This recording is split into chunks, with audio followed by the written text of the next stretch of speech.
During their March wave, GCC released 18 items, and here are some of the highlights from the drop. But before we begin, if you're based in Australia and interested in buying GCC products or future GCC releases, please check out CRESPIBRICK.com or CRESPIBRICK's Instagram in the description below. He's an incredible reseller and was kind enough to send a lot of the items in this video for free, so please go support him so he can expand his store to even more pad printing companies across bricks. Anyways, thank you CRESPIBRICK for sending these items for review, and let's get into it. Two brand new army builders were released during GCC's March wave as recolors of previous GCC figures, that being a blue shock trooper and an Imperial 91st trooper. Both of these figures retailed for 18 USD or 28 Australian dollars. And since these guys are army builders, both of these figures feature GCC's infamous replica helmets to keep the pricing down. And I'll talk about GCC's pricing in more depth later in the video, so definitely stick around for that. Anyways, the blue shock trooper is personally my favorite of the two, and it's a fun recolor that fits seamlessly with LEGO's official shock and 187th clones. These three clones were also restocked during the GCC March wave for pickup, that being the 41st, 13th, and Anaxis troopers. I've covered some of these guys in a video before, so I'll have the video link in the description if you're interested. Again, these troopers utilize replica helmets and retailed for 18 USD or 28 Australian dollars. But let's not forget Commander Fox. He was also restocked again using all official parts, including the helmet without holes and a CAC visor, if you're into that. Personally, I prefer the helmet hole version over this figure, as I feel it's more LEGO-like, if you know what I mean. But again,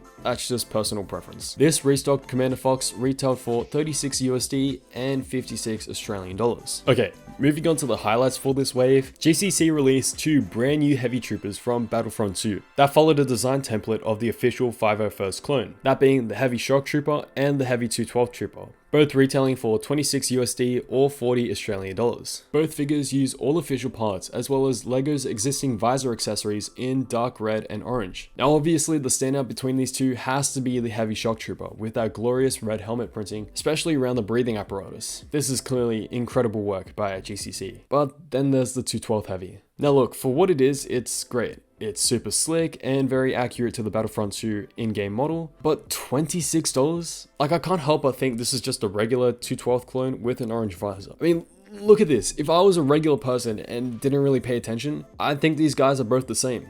They look so similar. Okay, to give them credit, this is kind of a good thing in a way because this just proves how GCC is really great at being able to seamlessly fit into your clone armies, but like this does not feel like $26. A couple of other complaints I have surrounding this figure is A, the lack of weathering, like on the official 212 clone, and B, the lack of a strap and ammo belt like on the official 501st trooper. Though both these features were intentionally excluded and reasonably so to match the source material, I can't help but wish the weathering and the strap were implemented anyways. Maybe if there's enough demand, GCC may do a V2 with these things included, but who knows. Okay, this next figure is really cool. Using a custom in-house ABS helmet, GCC released their center guard for 20 USD or 31 Australian dollars. This figure really embodies peak GCC. I mean, this custom helmet is really impressive, especially when looking at the two Roman-like plumes placed on the back of the helmet. Not only does this helmet perfectly match LEGO's plastic quality and design language, but like when comparing it to the official Imperial Guard, the fitting is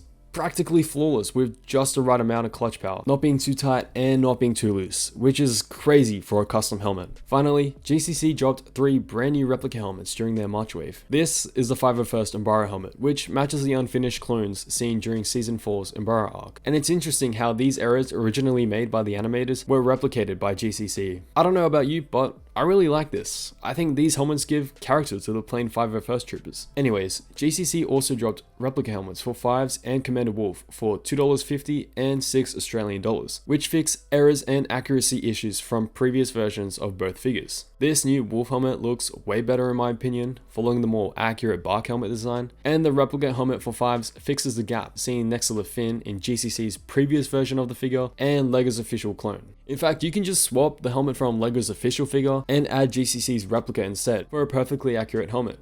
I'm really glad GCC provided these helmets because they're what fans have been asking for. So now you finally don't have to buy a completely new figure just for the helmet. Overall, this was another fantastic wave, and it's always great to see GCC pushing the boundaries and innovating with their custom molds, as well as providing fans with replica helmets that fix previous figures. And yeah.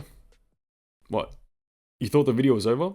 Nope, because I still gotta review the January and December wave that's like 4 months late. Okay, Let's go over this quickly. Grandpa Clone Customs dropped 52 items during last year's December wave and this year's January wave, and these are some of the highlights. This is GCC's Commander Doom figure, and features all official parts and utilizes an official clone helmet with holes in an unreleased olive green color that looks outstanding. Yet however, some fans were unhappy with the size of the badge and triangle on Doom's chestplate, which is, to be fair, inaccurate and out of scale to the armor. For me personally, this doesn't really bother me at all, but given that GCC is really expensive, this feedback by fans is completely justified and will be fixed in a V2 that releases this month. Since LEGO hasn't released their official visor piece in olive green, GCC also included a spray painted one instead. Of course, there are downsides to spray painted accessories, making the visor more fragile and prone to chipping, so definitely be careful and avoid scratching it. In my opinion, I think having an olive green visor is better than having none, so I'm glad GCC took the initiative to spray paint each one anyways. GCC also released 3 named characters from the 104th Wolfpack Battalion, that being Comet, Sinker, and Boost. And again, these figures use all official parts,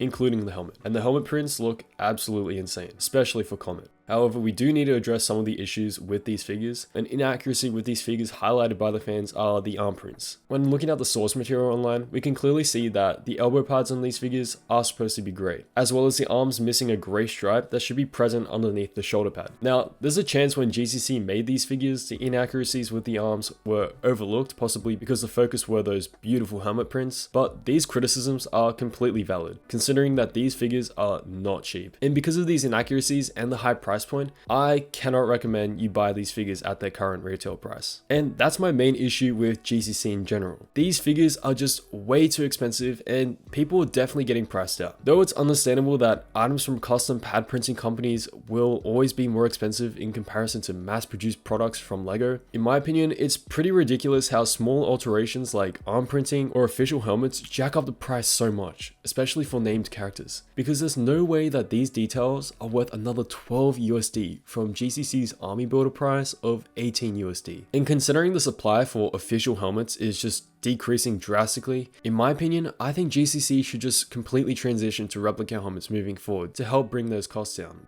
During their January wave, GCC released 2 sets of replacement arms for Hauser and Grey that allowed people to upgrade their V1s of each figure without buying a V2, which I really appreciate. Next, this is GCC's V2 Imperial Cody. He features super detailed printing on all official parts, including the helmet with holes. My only issue with the release of this Cody is why he didn't get the same treatment like Hauser and Grey, with printed arms released separately for those who already have the V1. Now I assume his arms will probably release in the future, but it's really unfortunate for those who already have the V1 having to wait for another drop in order to get Cody's arms. Now, the best part of this drop was easily the release of GCC's Grunt Airborne Trooper. Yep, that helmet isn't from LEGO. It's a custom made replica helmet by GCC, and it's by far their best one yet, with the quality pretty much being identical to that of LEGO and fixing the issues related to clutch power seen in other replica helmets, sometimes being a little too tight. And this replica helmet opens so many doors for other airborne variants, as well as a release of a potential Purge Trooper in the future, which is incredibly exciting. Now, like I've said in past videos, GCC has been an absolute lifesaver in the custom community, releasing pad printed figures and accessories that follow LEGO's design language. Not only do the figures look fantastic during each and every drop, but the quality is always incredibly high. But during these reviews,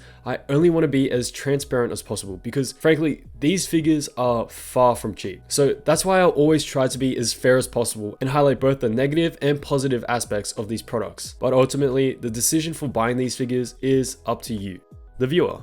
So please, spend your money wisely and stay informed by joining GCC's Discord server where feedback from fans is discussed. Just search up Grandpa Clone Customs on Discord and you'll find it instantly. Anyways, what do you think? If you enjoyed this video, please consider liking the video and subscribing, and also be sure to follow my Instagram at Valor Builds. Thanks for watching and I'll see you later.